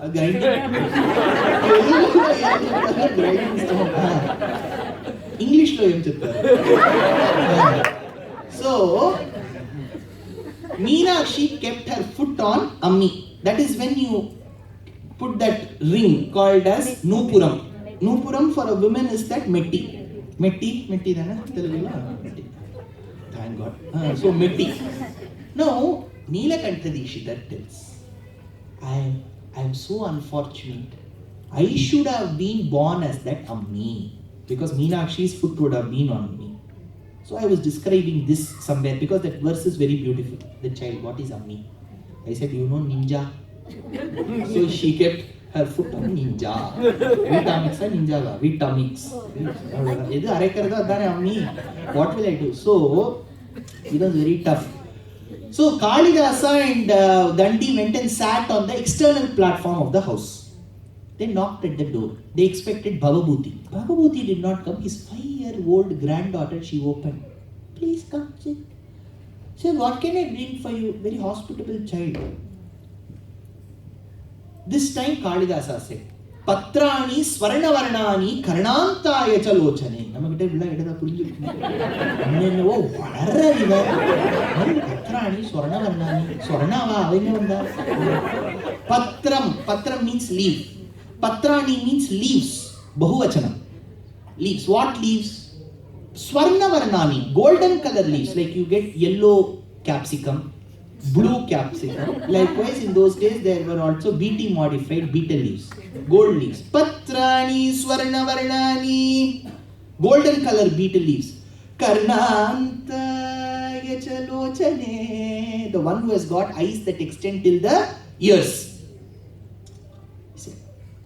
The girl understood. Fairly intelligent girl. She asked Dandi sir, what can I get for you? Turnam aniyatam churnam purna chandra nibhanane. Turnam aniyatam churnam. Go get that churnam. You know churnam that you apply on betel leaf? Churnambu. Get that purna chandra nibhanane. The one who has got a face that resembles the full moon. Purna chandra nibhanane. This girl understood. She went inside, she took the betel leaf, she took the churnam, and she walks. While she was walking, her grandfather, who was to come to the house, noticed his granddaughter, the door opened, granddaughter coming with a betel leaf with churnam. He did not notice these two people sitting outside. He asked, whom are you getting this for? Whom are you getting the betel leaf and the churnam for? The girl said, Kavayaha Kalidasaya Dandinaha Panditasya cha. I am getting it for the great poet Kalidasa and the great grammarian Dandi. These people wanted to come for a judgment. The granddaughter is given the judgment. How did the girl know that Kalidasa is a good poet and Dandi is not? Whereas Dandi is a good grammarian. Because a poet will never ever be bothered about grammar. He will be concerned about the emotion. See, we are all poets. What do you think? We are all poets. See, how will you ask for water in the house? Suppose somebody is there. Ma, Tanni, you will ask. Because the moment we say Tanni, she knows he is asking water, he wants to drink, so she'll drink. So we just convey the emotion. Suppose we were grammarians, what we would say? Oh my mother, who has created me in this world, carry one of the 5 elements water in a tumbler and walk on the other element earth with a gait as that of a swan and approach towards me and give it to me in my hands, full stop. This is what a grammarian will do. He will be bothered about the subject, verb, predicate, indirect object, direct object. Whereas a poet will not be concerned about all this. So, here what happens? The girl tells, Kalidasa tells, Patrani Swarna Varnani, I want leaves. Karnantaya Chalochane, the one who has got eyes that extend till the ears. He never used the verb bring. He said the one with the eyes that extend till the ears. Beetle leaf, he asked. Whereas this Dandi said, get Turnam Aniyatam Churnam. Get me that Churnambu. So get me, to carry is verb. So this girl had a simple formula in her mind. If you use a verb, you are a grammarian. If you don't use a verb, you are a poet. So Kavayaha, Kalidasaya, Dandinaha, Panditasya cha. So in those days, if you have to count poets, Vedanta, those days they say that Kalidasa is the first poet. So Vedanta Deshika says, if you have to count those people who have illustrated the importance of padukas in this world, the first finger should go to Bharata, Bharataya, Param Namostu Tasmai. Why is the paduka so important? See what happened. Bharata was upset with his mother seeking boons for his sake, so he reprimanded her and came to the forest. He came to Chitrakuta where Ram, Sita and Lakshmana were stationed. He comes and cries, brother, please come back. I've come to submit entire Ayodhya to you. Come, Rama. Rama said, see, if I come, then people will think what I've done is an eyewash. Media will report. Ram just came like this and went like that, all eyewash. So for 14 years I will stay and then I will come. No, you have to come. But he had to convince his loving brother too. So he said, Lakshmana, go and get them. Lakshmana understood. See, intelligent people will understand. Yada. So Lakshmana took to, everybody was looking. Media was focused. Valmiki is focusing. What is he going to bring? That is when he brought the footwear of Rama. He carried and he kept it on the ground. Rama climbed on it. Adiruhyacha padabhyam paduke hema bhushite. He climbs on the padukas, gets down and tells Bharata carry it. Bharata carries it and goes. Till now he was carrying, Rama, you have to come. He was crying. The moment padukas he got, he left. Why? See, you are giving $10,000 to somebody as loan. 2 months later, he doesn't return at all. You go to his house. $10,000? Outside, I've kept my footwear, you take it. Ram should have not humiliated Bharata like this. But Bharata did not take that as a humiliation. Why? Because Vedanta Deshika says the entire world was created by Brahma. Brahma was created by Narayana. Narayana is born as Rama. Rama was supported by the Padukas. So Padukas were formula-wise greater than Rama. So Bharata asked for Rama, but he got somebody greater than Rama, so he took them. In another place, Vedanta Deshika states very beautifully. He says that Rama pledged Padukas. In one shloka, he beautifully mentions. What is that? See, you have to understand this very clearly. Suppose I am having a gold chain, 10 grams, $500. I am going to a pawnbroker, Bapalal. I am going to keep this chain, pawn this chain. How much will I roughly get? $500, how much will I get? Calculation. $50 or $100. So what she says is ultimately if there is the worth X, you will not even get X by 2. If you get X by 2, half the value, you have gone to a very good pawnbroker. This is what it means. Now Rama has a certain value X. Now Bharata is now coming and asking Rama, you have to come to me. But Rama says, I have got Operation Ravana to be accomplished. For that I have to be in the forest, Sita has to be abducted, I have to go down to the south, I have to sign an MOU with the monkeys, then I have to kill Vali, then I have to make Sugriva the king, send monkeys in search, build a setu, go to Lanka, kill Ravana, kill Kumbhakarna, kill Malyavan, kill all those people and then come. So he has got a huge plan, way ahead, long-term vision. But he has to get himself relieved. That means he has to pawn something, pledge some material which is twice his value to Bharata, who is the pawnbroker. Then only half the value of that object, which is him, can get relieved. So he looked for an object which is twice his value. Then is when he concluded, Padukas are greater than me. Why can't I pledge the high worthy Padukas to Bharata, and half the worth of it who's me can get relieved, go back and come. This is another verse. So now we have understood Paduka's importance. In another verse, Vedanta Deshika states, Sarayupanite. See, any river that originates from whichever part, be it from the glaciers or the Western Ghats, they have to go to the ocean ultimately. So Sarayu is a river that crosses the city called as Ayodhya or Faizabad and then goes to Bay of Bengal. Now, down south, when Rama was actually seeking a clearance, an eco-clearance, you're an evergreen state, right? So that eco-clearance he wanted to get from Ocean King. Ocean King has to agree, okay, you can construct a bridge on me. Say too. So Rama slept on Darbha grass in a place called Tirupullani, Darbhashayana Rama for 3 days. In those days, the government rule was in 3 days any file has to move. Prayopavesham. Else Hazare will fast. So, 3 days Rama slept on Darbha grass. Ocean King did not come. Normal government official. He did not come. So Rama got angry. He gets angry in Ramayana. Chapamane Saumitre. Chapam anaya. Bring my bow and the quiver of arrows. Saumitre. Sumitra's son. Get it.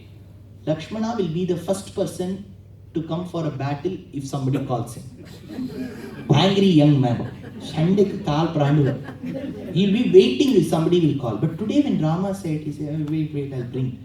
He brought one quiver with no arrows, with one little arrow. Rama said, what are you doing, Lakshmana? Now I have to hit at the ocean, get a bigger arrow. He got 1 inch bigger than the small arrow. Lakshmana, something's wrong with you today. Why are you disobeying me? Why did Lakshmana disobey Rama when he is so obedient, when he waits for a battle? Why did he not want Rama to fight the ocean? Because Vedanta Deshika states, Lakshmana was 100% sure that if Rama would fight the ocean, Rama will lose the battle terribly.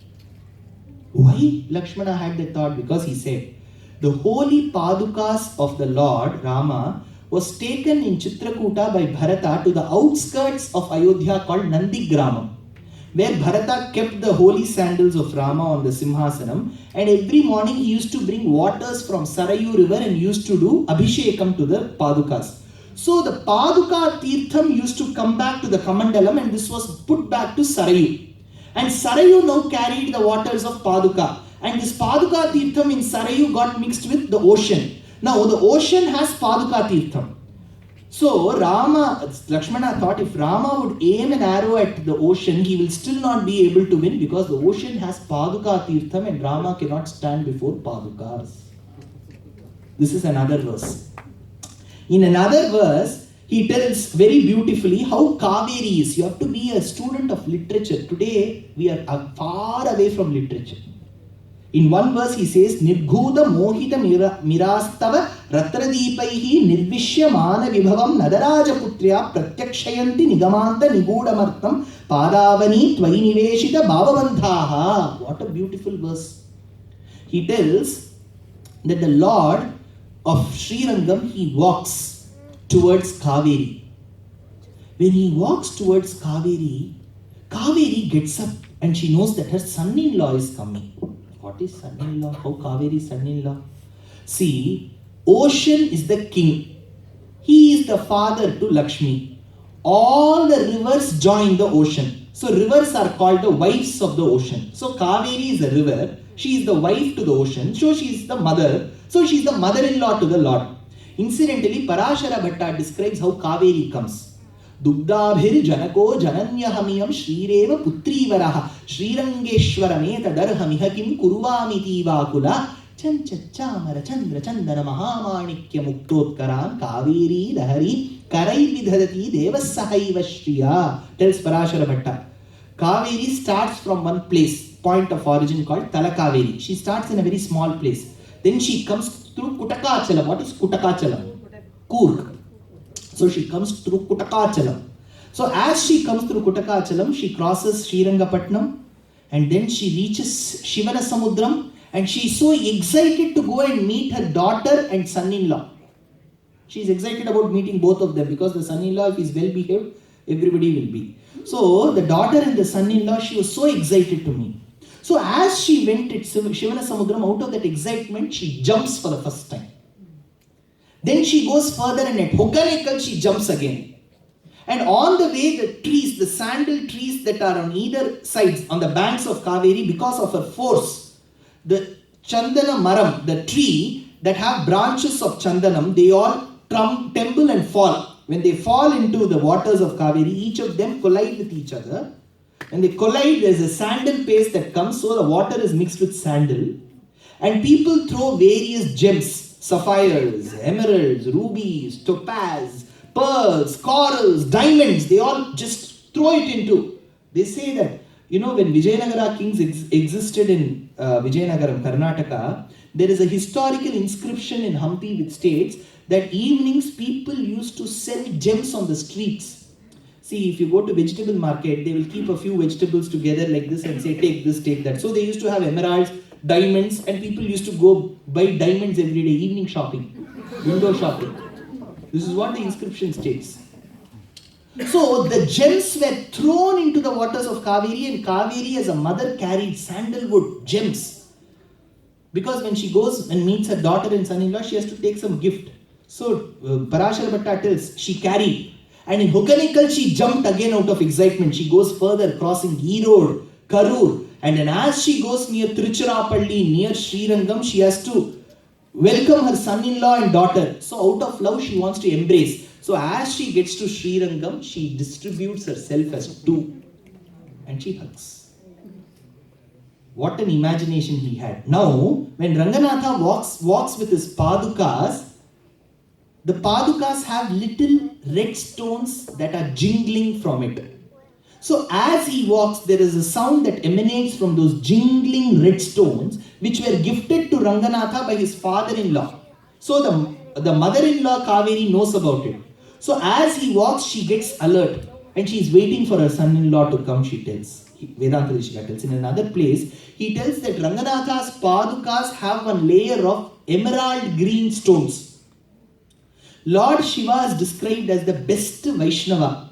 Dharage Dakshina Cauvery Tira Kumbhapura Vasanu Neene Karadalli Veenaya Ganava Madida Uraga Bhushananu Neene Koralalli Bhasma Rudrakshava Dharisida Parama Vaishnavanu Neene Garuda Gamana Shri Purandara Vithalage Prana Priyano Neene Chandra Juda Shiva Shankara Parvati is called Vaishnavana Maham Shambhu.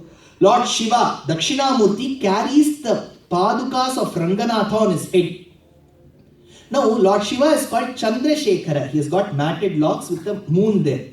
So when he carries the padukas of Ranganatha, which have a layer of emerald green stones, the light rays from the moon hit upon the green stones, tells Vedanta Desika. So there is a green light that emanates from the stone.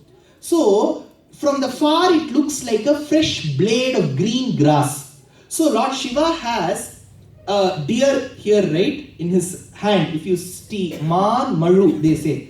So the deer assumes that these are all grass for grazing, and it starts jumping, and then Shiva tries to hold, telling that this is not grass, this is just the light. So the light from the emeralds are so beautiful, he tells. See, Paduka Sahasram can go on, but the beauty of Paduka Sahasram lies in one chapter called Chitra Paddhati. I am talking 750, 800 years before. You know how that Paddhati is? It is in a pictorial format. You have to be fans of pictures.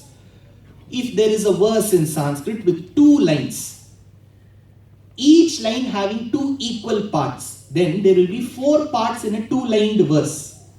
So each part should have 8 letters. So 8 into 4, 32. That verse which has 32 letters, it is called as Anushtup Chandas. That is why we say Anushtup Chandaha, Mahavishnu Paramatma Shrim. Anushtup Chandaha means the Chandas which has 32 letters. If you take one part out of the 4 parts, how many letters will I be left with? 24. Yeah, 4 parts or part pettina 3 parts, 3 into 8 is 24. Then that chandas is called Gayatri. Gayatri means that slokam which has 24 letters. It is not the name of next door mommy. Gayatri is the name of the meter. Meter's name mommy has kept. Gayatri Chandasa Mata. She is the mother of all meters. Incidentally, most verses that have 32 letters is Anushtup Chandas. Now imagine the first line having 16 letters, second line having 16 letters. Now Vedanta Deshika has composed one verse. I will tell you how it is. You have to be very careful when you listen to this. First letter of the first verse, second letter of the second line, third letter of the first line, fourth letter of the second line, fifth letter of the first line, sixth letter of the second line. You will get one thing. So whatever you get will be the first line again. Whatever you do it in the reverse will be the second line. This is one verse. There is another verse where if you reverse the first part of the sentence, you will get the last part of the second line. Now you have got one verse where the letters will jump as per the speed at which a tiger jumps. Shardula Vikriditam. There is one verse, if you keep, it consists of 1, 2, 3, 4 plus 4, 8 lines. If you put that in the square of a chessboard, each letter, you will get the movement of a knight and the formula of Pythagoras theorem. There are 2-3 books that I can recommend. You can go and check this too. How it has been proven. Movement of a knight in a chessboard. How? It will not every letter. And he has coined his name in one circle. So you have to go. If you have done chart work while PPT, you will find many charts that go in a haphazard way. And then you will have to follow a certain pattern. And in that pattern, you can spot the name of his that has been christened or that has been intertwined with the verse. Chitra Paddhati, that is one chapter of Paduka Sahasram, exquisitely written on shapes. And he was a great fan of numbers. See, when we do Karnataka Sangeetam, we do with Medakarta Ragams. Suppose there is Dhira Shankara Bharanam. Dhira Shankara Bharanam is the Medakarta Raga. Dhira, Dha, Ka, Kha, Ga, Gha, Nga, Cha, Cha, Ja, Ja, Nya, Da, Da, Da, Da, Da. That Dha will be a number. Dhira, Ra will be one number. Ya, Ra, 2. So, when you get that number 2, 5 or 2, 6, you have to reverse that. Once you get reversed, you will get that Medakarta Ragam. It's called Katapayadi Sankhya.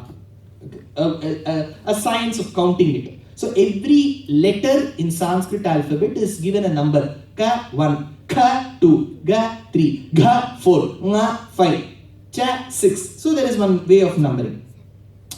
Now there are 545 Brahma Sutras. So Vedanta Deshika writes, Sautri Sankhyaha Shubhashi. Shubhashi. Shubhashi means that which gives you auspiciousness. Shu is 5, Bha is 4, Shu is Sha is 5. Shubhashi 545. He has put it. Likewise, Bhattadri in Narayaniyam, the last verse, Ajñātvā te mahatvam yadhihanigaditam Vishwanatha kshameta stotram chaitat sahastrottaram adhikataram tvotprasada vibhūyāt dvedhā Narayaniyam shrutishu chajansha stutyata varnanena svitam līlāvatarai ihamiha kurutam ayuhu arogya saukyam. Ayuhu arogya saukyam means those of you who read Narayaniyam will be blessed with a long life. Arogya saukyam, you don't have to go to the hospital or any checkup at all, you will be suffering from good health. So this is what they say. But this Ayuhu Arogya Saukyam, if you map it as per Katapayadi Sankhya, Ayurarogya Saukyam, 7 letters. Each letter is given a number. Multiply it into 1, tens place, hundreds place, thousands place, 10,000s place, and you will get 17,21,210, the number. And this corresponds to the number of that Kali Yugam day, which is 27th November 1587, which happens to be the day of Guruvayur Ekadashi.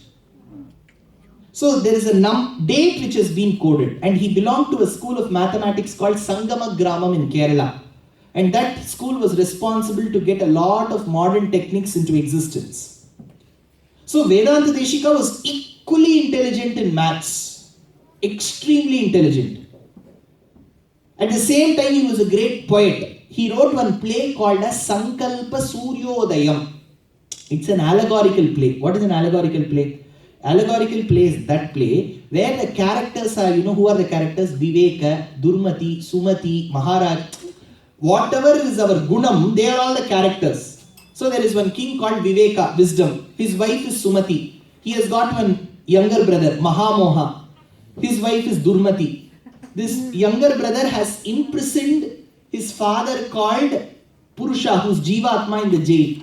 Now the first son, Viveka, wants to relieve him. That is when he requests the Lord to use his Sankalpa Shakti and come as a rising sun and remove. So this is called Sankalpa Suryodayam, an allegorical play written in 10 acts. This is another work. He wrote one work called Yadavabhyudayam, 2500 verses on Krishna's life history, which has been commented upon by a great Shiva Bhakta Advaiti called Appaya Dikshita, who comments that as I read the verses of Vedanta Desika, I am engrossed in it, and I can tell you with full confidence that there is no poet who can match and marry philosophy with literature like how Vedanta Desika does it beautifully.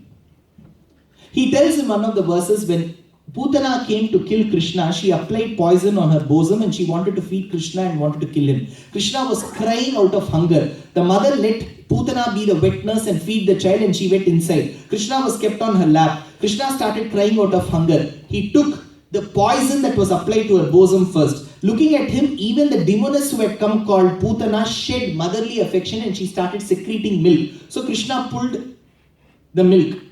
And as out of hunger, he was forcing the milk to come. First the poison came, then the milk came. As he forced, the Jivatma also came along with that. He did not kill. He pulled and the Jivatma came. Amnaya gandharuditas puritadaroshtam.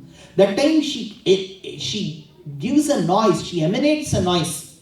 Like a transformer burst we tell in our country. Like big noise. Because when the soul departs from the body, it is the most painful process, tells Shastram. Naturally, if somebody dies, it is a painful process because the 5 senses have to first stop malfunctioning. Then the buddhi, Atime, he will not be able to listen. That itself, listening, everything will go.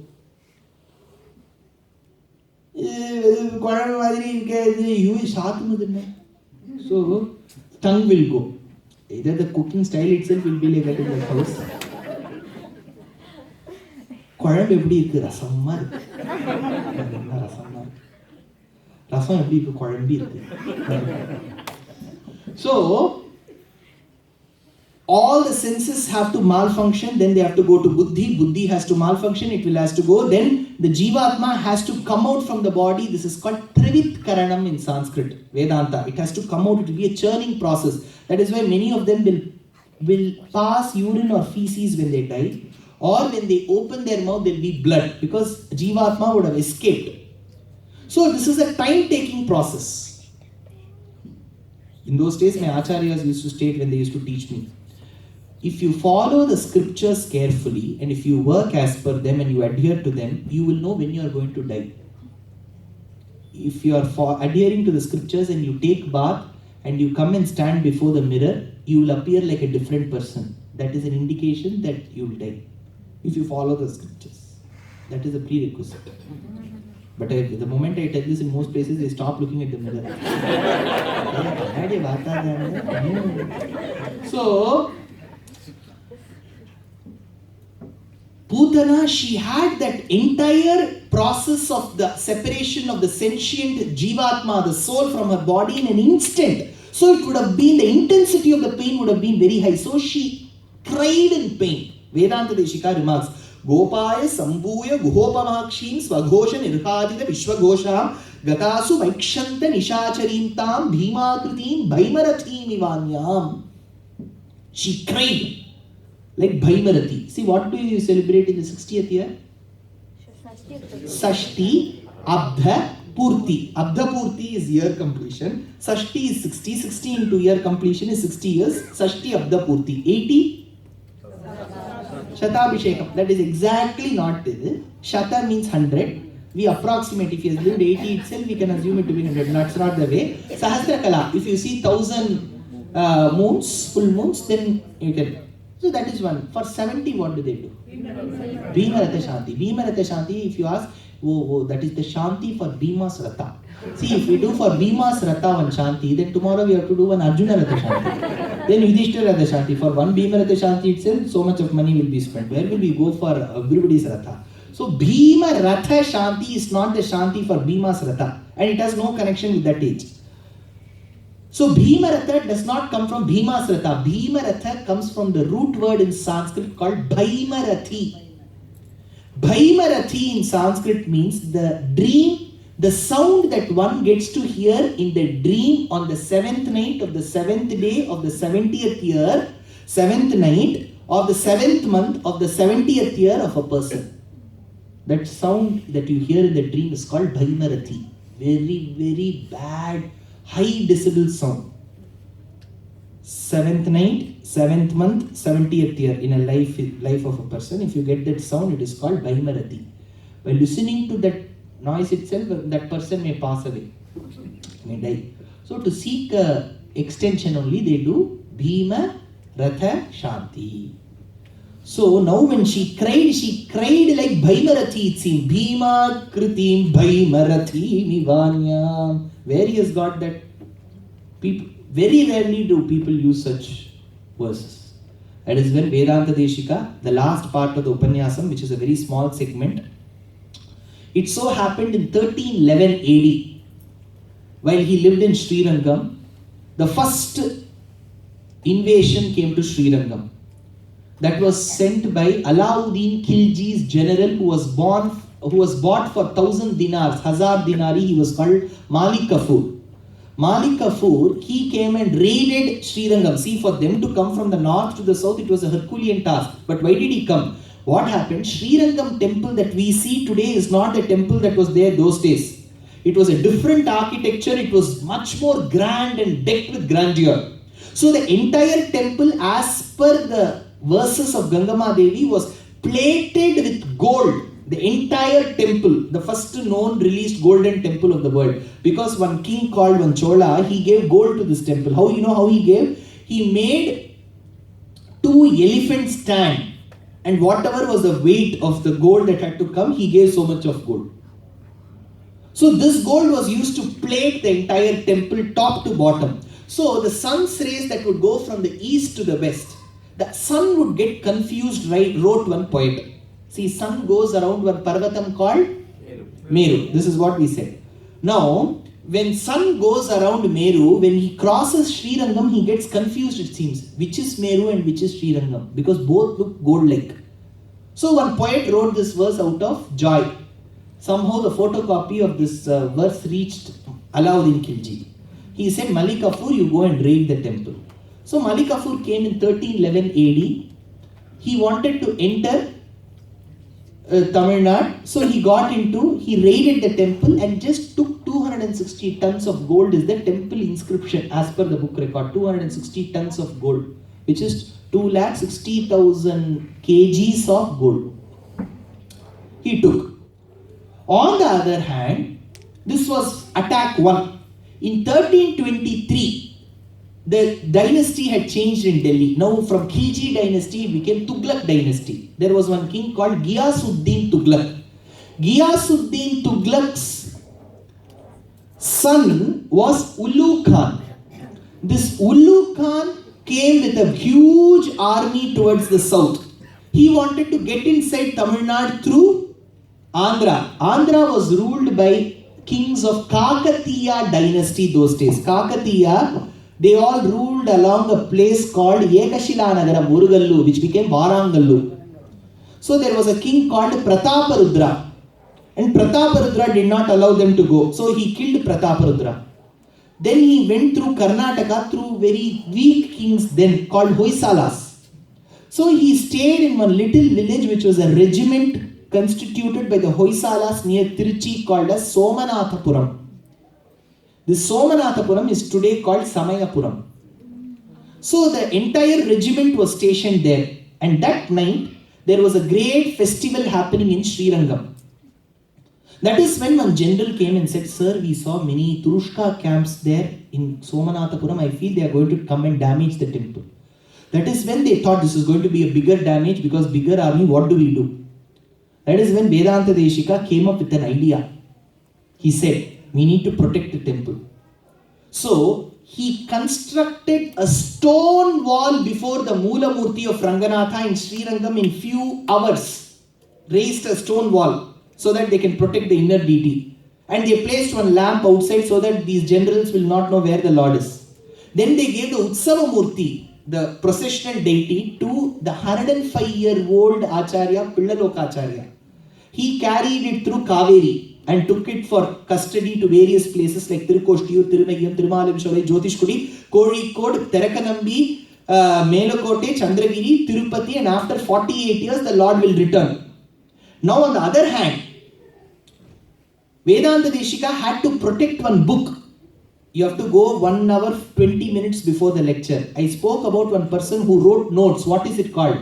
Shruta Prakashika. That was the only copy for Sri Bhashyam. No other book existed, and whatever the kings in those days, great Mahatmas, used to do is they'll burn the books first, because they believe knowledge in Hinduism exists in books. They'll burn. So Vedanta Deshika had to protect, and the army was marching towards Srirangam temple.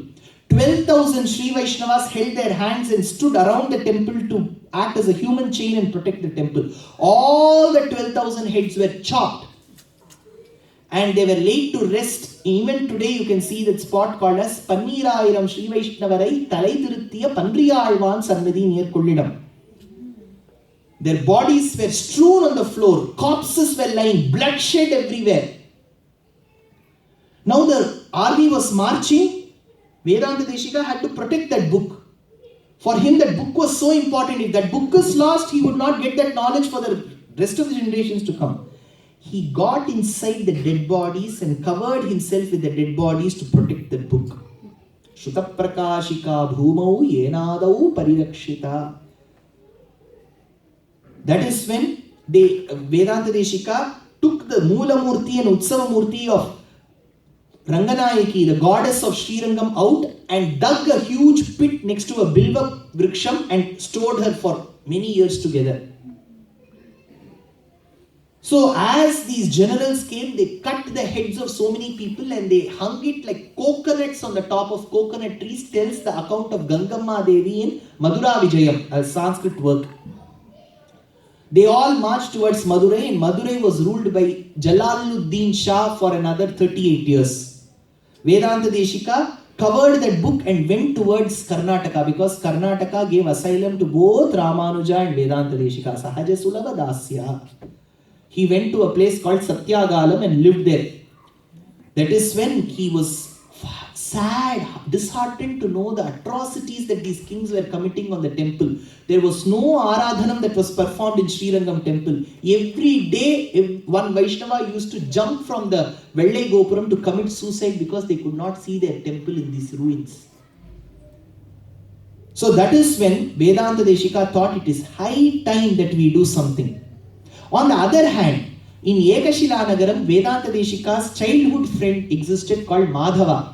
Madhava had one elder brother. His elder brother went missing. This Madhava went in search of his elder brother and Madhava went in search of his younger brother who was missing and spotted that this younger brother had now become the Acharya of Sringeri Peetham. So he took Diksha under his own brother and became the junior pontiff. And his name was Vidyaranya Bharati. This Vidyaranya Bharati, in order to protect the Hindu temples, he brought 2 warriors from the clan, Harihara and Bukka, and started the dynasty called Vijayanagara and Vijayanagaram. He was a childhood friend of Vedanta Deshika. Once the dynasty was started, he wrote a letter. Vedanta Deshika, I heard that you are living in poverty. Come to this region. They will give you stipend every month. You can live well. Vedanta Deshika wrote back, Pratama Dandhanam Vairagya Panchakam Nasti Pitrajitam Kinchit Namaya Kinchidachitam Astime Hasti Shailagre Vastu Paitamaham Dhanam. It is okay even if I die in poverty, but I will not come and take stipend from the king, because if I take, then I have to praise them. Even if they don't, Talaivare, Ingalai Valavai Tannale, Talaivare, and all I have to praise. I don't want to do all that, he said.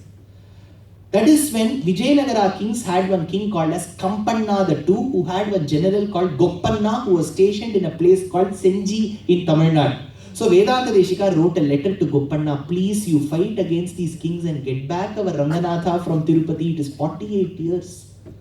That is when Goppanna fought and he brought the Lord back to Srirangam. So that is when Vedanta Desika wrote one line, Yashodarpa Goppanaryaha. What kind of fame this Goppanna has? It is like a person who, you can see his fame on a mirror. Such great person. You have brought back my Lord. And in 1369, after a span of 101 years, in Kartika Masam, Saumya Varsham, Vedanta Desika departed from this world, leaving hordes of devotees with abundant knowledge. And he is one of those very well-known, revered, intelligent, prudent, exquisite worked acharya who is still followed by devotees throughout. His works are recited in so many homes every day, and his temples are plenty and his works are innumerable. So with this, Vedanta Desika Vaibhavam can be recited again and again. There is much more, because I have rendered 13 hours of lectures on Vedanta Desika. Now I have to bring it to 1 hour and 55 minutes. So all that 13 hours is in Tamil. It is there in YouTube. It is also there for a detailed, much more detailed lecture in a pen drive. Today, that chip, micro SD card is available with Sriman Anand there. So it has 22 hours of Ramayanam, 27 hours of Bhagavatam, 86 hours on 570 names of Vishnu Sahasranamam, 5.5 hours on Sankalpa Suryodayam, 12 hours on Ramanuja Charitram, 13 hours on Deshika Charitram, 32 hours on Tirupavai, 13 hours on 6 topics which talk about Charama Shlokams, and close to 12 hours on 9 topics from Annamacharya Charitram, Bhadrachala Ramadas Charitram, and so on. So there is close to 220 hours in it. It's a SD card that you can use, or there is a card holder which is given, which can be used as a pen drive. That's available for sale. Anand is there. Those of you who wish to buy can buy from him. Kavitarkika Simhaya Kalyana Gunashaline Srimate Venkateshaya Vedanta Gurave Namaha Vede Sanjata Khede Munijana Vachane Prapta Nityamavane Sankirne Sarva Varne Satitadanagune Nishpramane Purane Maya Vade Samode Kalikarushavashatu Shunyavare Vivade Dharmatrana Yobhut Sajayati Bhagavan Vishnu Ghantavataraha. Tomorrow, the last day of the lecture series, we'll have Sundarakandam, which is an integral part, along with the importance, the significance of the greatest of the devotees called Hanuman. We have covered Garuda, Sudarshana and Hanuman, and we have covered an acharya like Vedanta Desika. Tomorrow being the last day, please do come in large numbers. Bring in more people who will be interested to listen to an English lecture, which is what the intent is. So please bring in more people, and they should also equally benefit like how you are all benefiting from the knowledge that has been imparted to me through my acharya. It's just passing of the ball. So I'm sure you'll all be able to appreciate and relish and revere and admire Vedanta Desika's works more and more and more. Thank you.